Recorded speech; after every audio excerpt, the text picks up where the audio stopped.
In today's video, I'm going to teach you how to cancel a subscription in your Xero account. Whether you're scaling back or simply looking to manage your expenses more closely, knowing how to effectively cancel a subscription can be an important part of managing your finances. Let's walk through the process step by step to make sure you feel confident navigating it on your own. First things first, you'll need to log in to your Xero account. If you're not already on the login page, head over to Xero's website and enter your credentials. Once you're in, you'll be directed to your dashboard. But our next destination is the My Xero homepage. You can find this easily. Just click your profile picture or your name, typically located on the upper right-hand side of the screen. This area serves as your personal hub on Xero, where you'll find various management options. From the My Xero homepage, the next place we need to visit is your account settings. Look for an option labeled Edit Profile or something similar. This section is key to managing your account's finer details.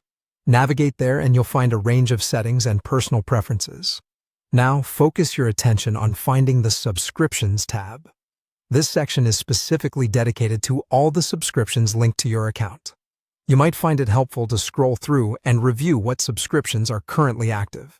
Once you've accessed the Subscriptions tab, look for the specific subscription that you wish to cancel. Beside each subscription, you'll likely see a More Options button, often represented by 3 dots. If you're having trouble locating it, just keep an eye out for subtle buttons or drop-down menus to the side of the subscription details. Click on these 3 dots to reveal a tall menu of actions you can take.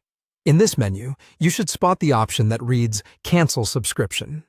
Selecting this will kick off the cancellation process. Now, it's common for such services to ask you to provide a reason for your cancellation. If prompted, just choose the reason from the provided list or type in your own explanation if possible.